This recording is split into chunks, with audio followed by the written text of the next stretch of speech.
So today we are going to be making a dish called Akara, which is a combination of African, European, and North American cooking styles. It's a dish that would have been eaten by the enslaved populations of North and South America that requires very little prep, very little time to make, and it's something that you can do quite easily. It essentially is made up out of ground up black eyed peas, onions, and a starch, usually flour or cornstarch, and then afterwards you just fry it up. Just to start, you're going to grind up your black eyed peas, chop up some onions, and then you're just going to sort of incorporate that mixture. Get a bowl. I'm going to add my ground up black eyed peas. Then you're going to just add your onions. Don't be shy about how much you use either. This is really where most of the flavor comes for this dish. Then you're going to want to incorporate it really well. Add some salt, grind it up some more, and then add some hot water. Be careful not to burn yourself on this step. And then after the water is added, you're just going to let it sit for at least a few hours, just so the beans can sort of soften and soak up all that moisture. So I take the Akara mixture out of the fridge after I let it sit for a few days, just to absorb all the moisture. Grab my frying pan, and we're going to be frying with lard today. Grab my starch, just to start. Incorporate it into the mixture. I'm going to want to take out as much moisture as I can. And of course, like all experimental recipes, this isn't a flawless test. So I grab a paper towel just to help absorb some of that moisture and squeeze it just to get as much moisture as I can out. Add some more starch. Hopefully it'll set.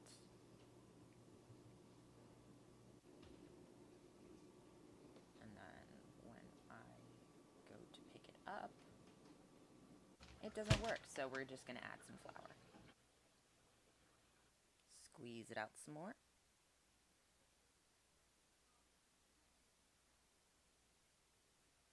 I had a really hard time trying to get this to stay in shape. So I just added a lot of flour to the mixture overall, and it began to stick really well. A little too well. You know what?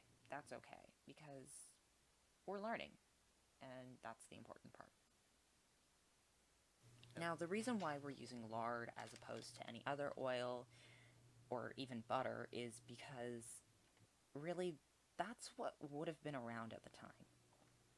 A lot of food that the slaves would have been eating was essentially considered garbage by the master's household. So it would have been stuff like oxtail and chicken feet, and in this case, lard, which would have been used to not only cook food, but also to give it at least a little bit of flavor.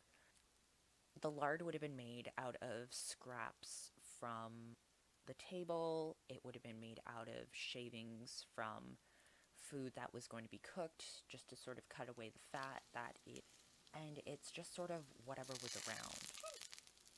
Food of the enslaved was food of survival.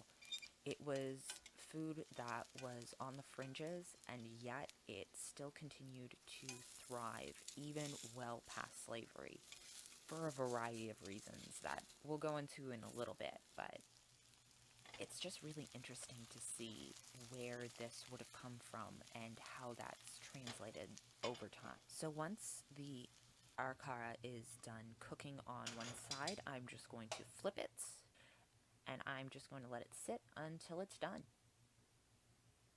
Then I'm going to remove it from the heat, turn off the burner, and begin to plate my food. Okay, now that we've cooked this, we're gonna try it. So, smells actually pretty good. Not gonna lie. All right, well, Here goes nothing.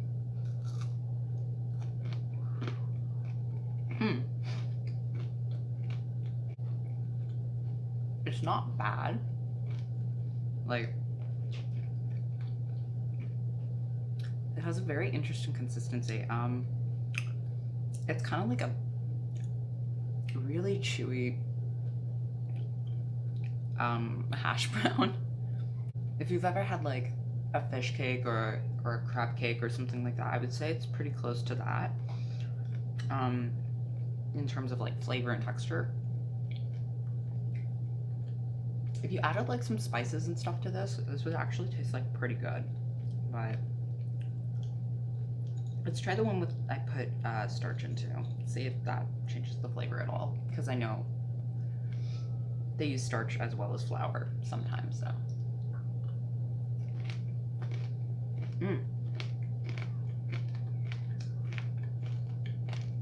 it's not so much the flavor, more like the consistency that's a little bit different. It could be too though that I cooked this one a little bit longer. It's definitely a lot flatter than the other ones though, which is nice. All in all, it's not bad.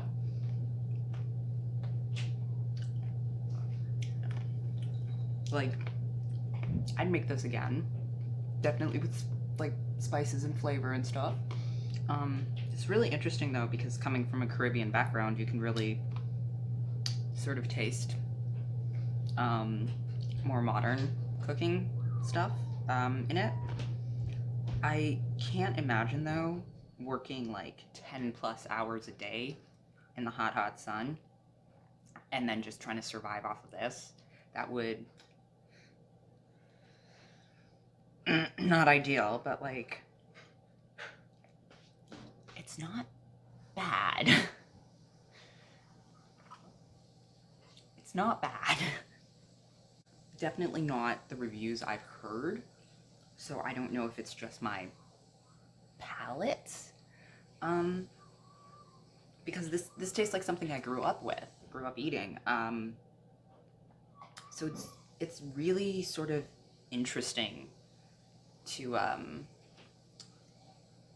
sort of taste that. It's really strange, because it's interesting how these flavors and styles and techniques have sort of carried over the generations, even though essentially we weren't allowed to write anything down. This actually tastes like something my aunt has made before for me. Yeah. Nutrition content isn't super high, I would say. It's very like fill yourself up sort of stuff. It's very, very bare bones in terms of food. Obviously, it probably would only keep like until the next day, and then after that it's kind of like blah. But yeah, all in all, not bad. Kind of surprised. I wonder how it tastes with ketchup.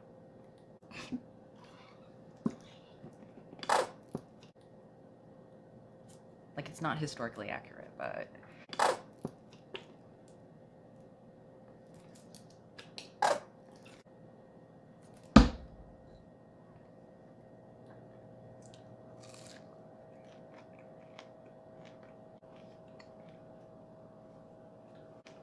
this is bringing back memories I didn't even know I had.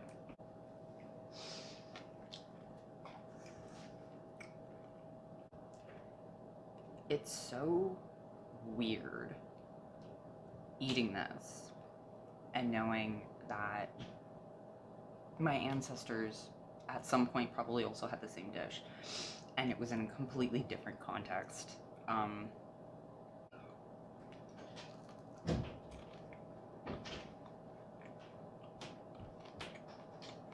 Like, I don't know, this is such a weird clash.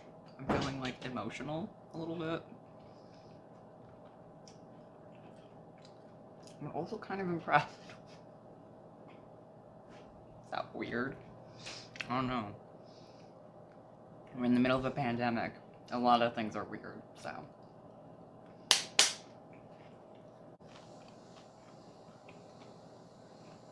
I don't know, it's weird knowing that this is food that people were making literally just to survive because they've been given the bare minimum. And we've turned it into different iterations because a lot of that poverty is carried forward. And now we have this. It's a food that is a version of something that came out of Africa using New World sort of finds through the beans. And it was something that was really sort of dehumanizing in its way, how it was made. And we've turned it into something that's carried forward to today, partially because of that poverty, that indentured servitude, the sort of environment that came out of that post-slavery era,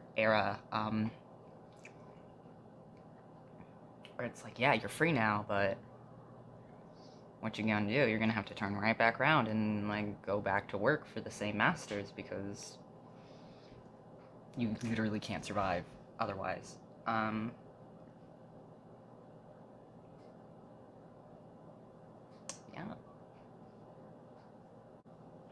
It's just really interesting how essentially it's a blend of three different cultures, and two of them are the indigenous and the black side are fighting for survival, and just sort of the concept and the idea of becoming black, as opposed to African, as opposed to Ghanaian, as opposed to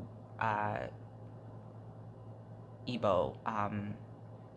And I feel like this is probably something that not only Gustavo Espasa had to sort of reconcile and deal with, but also probably a lot of people who were enslaved. Um, Fuck, my ancestors probably had to. They definitely had to. We don't know where we came from. I'd, I'd rate this like 8 out of 10. I say this and then I immediately put it down and I go back to eating my french fries. I mean, like,